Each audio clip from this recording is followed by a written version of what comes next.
In this incubator of reality, all things are possible. From our personal success, abundance, and healing, to our failures, our lack, and disease, everything from our greatest fear to our deepest desire begins in this soup of quantum potential. It's through our reality makers of imagination, expectation, judgment, and prayer that we galvanize each possibility into existence. In our beliefs of who we are, what we have and don't have, and what should and shouldn't be, we breathe life into our greatest joys as well as our darkest fears. Professor John Wheeler, a Princeton University physicist and a colleague of Einstein's, offers a radically different view of our role in creation. In terms that are bold, clear, and graphic, Wheeler says, quote, "We had this old idea that there's a universe out there, and here is man, the observer, safely protected from the universe by a 6-inch slab of plate glass," end of quote. Referring to late 20th century experiments that show us how simply looking at something changes that something. Wheeler continues, "Now we learn from the quantum world that to even observe so minuscule an object as an electron, we have to shatter the plate glass. We have to reach in there. So the old word observer simply has to be crossed off the books, and we must put in the new word participator." What a shift, and a radically different interpretation of our relationship to the world around us. Wheeler is stating it's impossible for us to simply watch the world happen around us. Experiments in quantum physics do show, in fact, that the act of us simply looking at something as tiny as an electron, just focusing our awareness upon what that electron is doing for even an instant in time, changes the properties of that electron while we're looking. The experiment suggests that the very act of observation is an act of creation unto itself, and that consciousness is doing the creating. These findings seem to support Wheeler's proposition that we can no longer think of ourselves merely as onlookers who have no effect on the world that we're observing. Well, to think of us participating in creation, rather than simply passing through the universe during the brief period of a lifetime, requires a new view of what the universe is and how it works. Groundwork for precisely such a view was the basis of a series of books and papers by another Princeton physicist and a colleague of Einstein. His name was David Bohm. Before his death in 1992, Bohm left us two pioneering theories that offer a very different, and in some ways a nearly holistic view of our role in the universe. Though the words of the theories themselves may sound technical, when we really understand what the words are saying, the principles are actually very, very simple. The first of Bohm's theories was an interpretation of quantum physics that set the stage for his meeting and his subsequent friendship with Albert Einstein. It was the theory of Bohm's paper that opened the door to what he called the creative operation of underlying levels of reality. In other words, Bohm believed that there are deeper or maybe higher levels of creation that hold the blueprint for what happens here in our world. And it's in these subtle levels of reality that he believed our physical world actually begins. Well, the second theory was an explanation of the universe as a single, unified system of nature with everything connected in ways that maybe aren't always so obvious.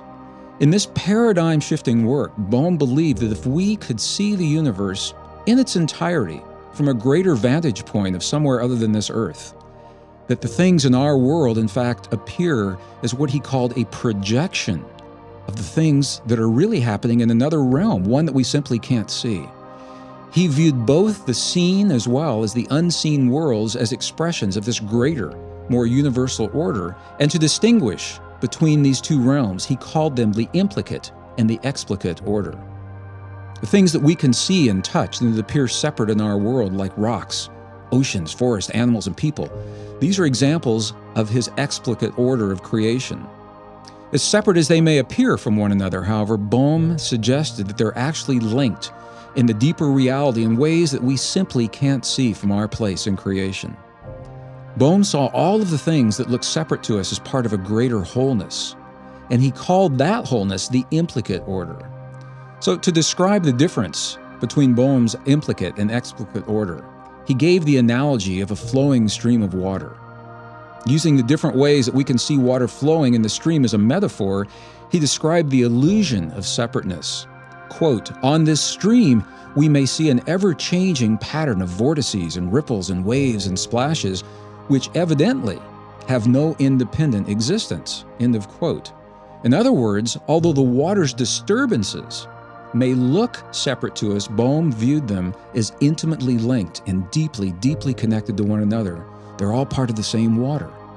Well, Bohm used examples such as this to describe his sense that our universe and everything in it, including us, may in fact be part of a grand cosmic pattern where everything is evenly shared by all other portions.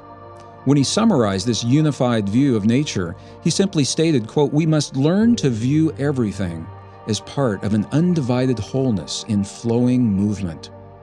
Well, it was in the 1970s that Bohm offered an even clearer metaphor to describe how the universe may be thought of as a distributed yet undivided whole. Reflecting on the interrelated nature of creation, he became more convinced than ever that the universe works like a great cosmic hologram. And in the hologram, every fragment of a something contains the entire something, only on a smaller scale. It's a very, very simple idea. So from Bohm's perspective, what we see as our world in totality is actually the holographic projection of something even more real that's happening at a deeper level of creation. And it's this deeper level, this implicate level, is where all things begin. Well, the simplicity of the human body offers a beautiful example of just how a hologram works, and one that's already familiar to us, because the DNA from anywhere in our body will contain all of our genetic code, the entire pattern of our DNA for the rest of the body, no matter where that DNA comes from. So whether we sample our hair or finger or blood or the genetic pattern for the rest of our body, it's always in the same code. It's always the same. So just as the universe is constantly changing from the implicate to the explicate, the flow of the unseen to the seen is what makes this flow of creation work. It's this constantly changing nature that John Wheeler had in mind when he described the universe as a participatory universe, one that's unfinished, constantly is responding to changes in consciousness.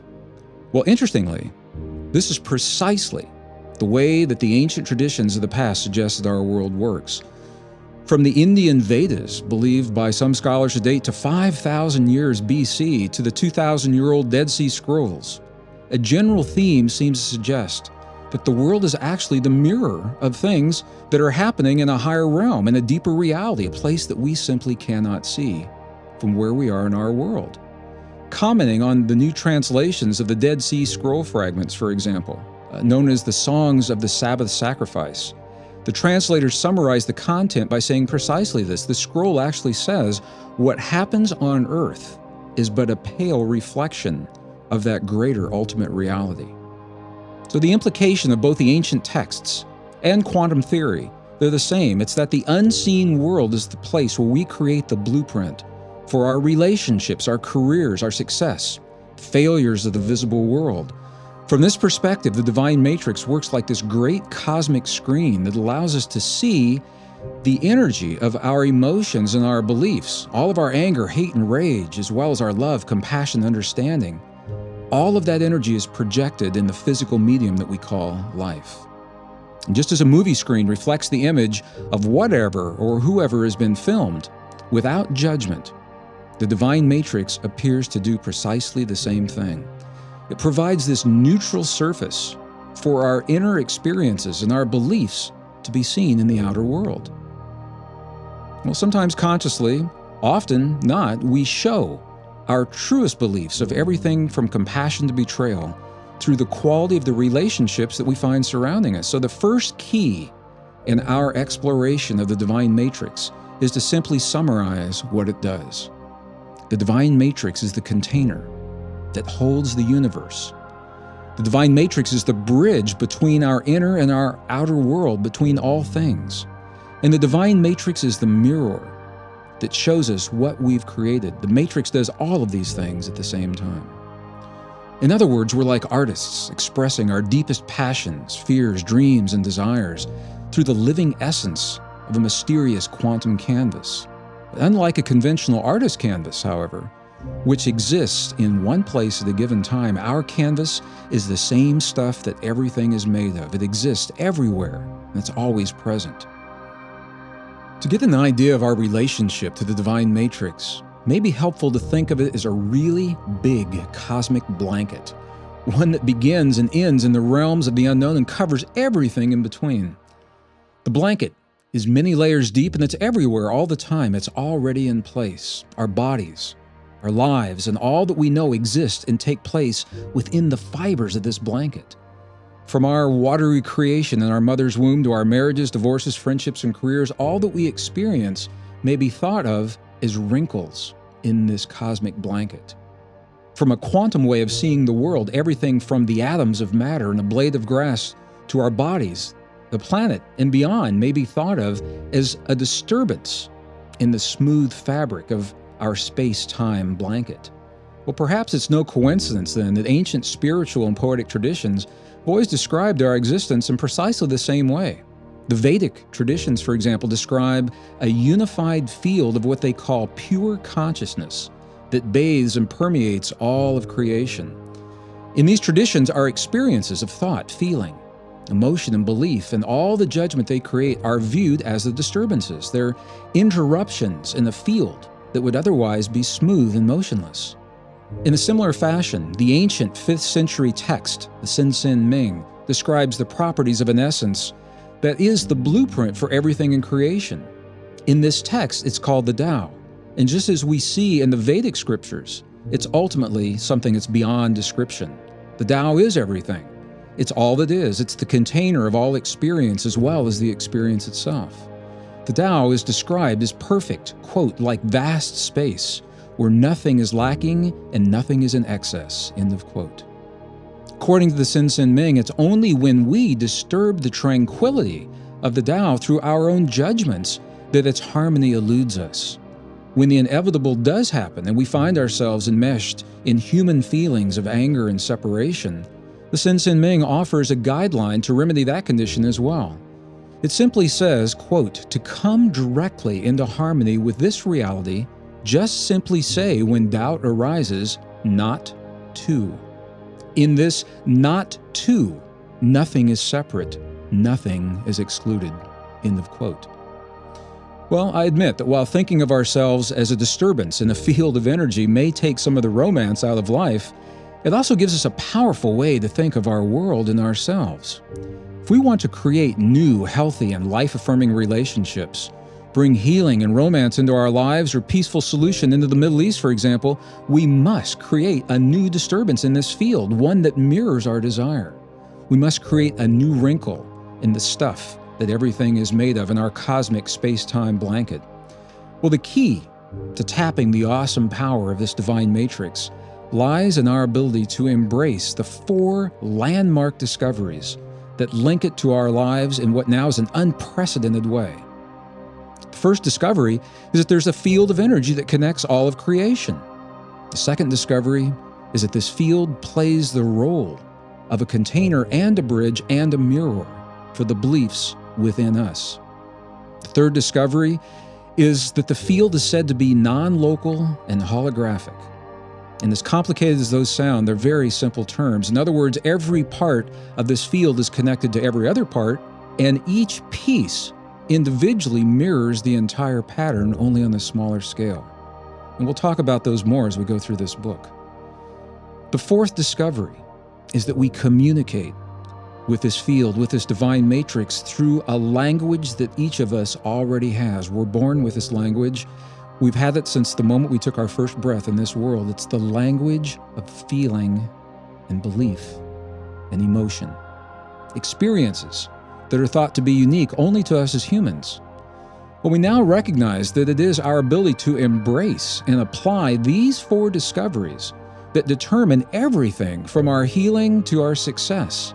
Ultimately, even our survival as a species may be directly linked to our ability and our willingness to share the life-affirming practices that come from a unified worldview and our understanding that begins with the blueprints in the divine matrix. Well, when we look at our lives from the viewpoint that everything is already everywhere all the time, the implications are so vast that for many they're hard to grasp. It's precisely because of our universal connection that we're empowered to support and share and participate in life's joys and tragedy anywhere, anytime. So how do we make use of such a power? Well, the answer to that question begins with our understanding that there really is no here and there, then and now. From the perspective of life, as a universally connected field of energy, here is already there and then has always been now. Ancient spiritual traditions remind us that in each moment of the day, we make choices that either affirm or deny life in our bodies, and within each moment, we choose to nourish ourselves in a way that supports or depletes us. We choose to breathe deep, life-affirming breaths or shallow, life-denying breaths. We choose to think and speak about other people in a way that is either honoring or dishonoring. Well, through the power of what scientists now refer to as our non-local holographic consciousness, each of these seemingly insignificant choices that we all do every day, they have consequences that extend well beyond the place and the moment of our lives where we make them. Our individual choices combine to become our collective reality, and this is what makes these discoveries both exciting and for some people a little frightening. Through these understandings, we see why our good wishes, thoughts, and prayers are already at their destination. We see that we're not limited by our bodies or the laws of physics, at least the way we understand those laws today. We see how we can support our loved ones anywhere in the world, from the battlefields of Iraq to a boardroom halfway across the city without ever leaving our home. We see that it is possible to heal ourselves and others instantaneously, and it is possible to see across space and time without ever opening our eyes. This is our relationship to the divine matrix. We're given the power to imagine, to dream, to feel life's possibilities from within the matrix itself, so it can reflect back to us what we have created.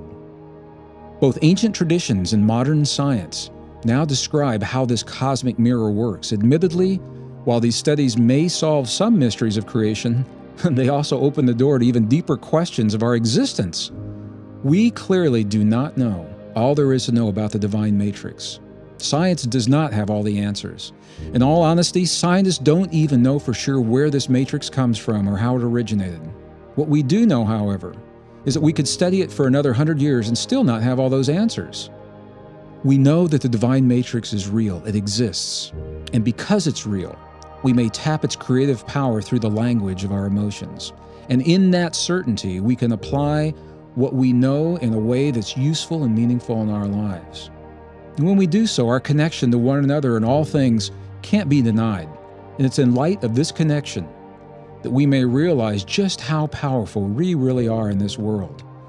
From the place of strength that such a realization offers, we have the opportunity to become more peaceful and compassionate beings, to actively work and create a world that mirrors those qualities and more.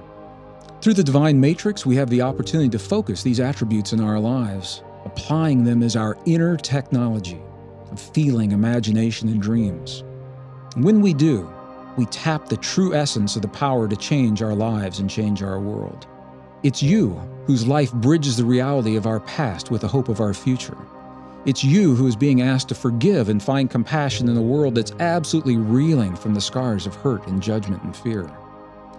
The key to surviving our time in history is to create a new way of thinking about ourselves, and to do so while we're still living in the conditions that threaten our very existence.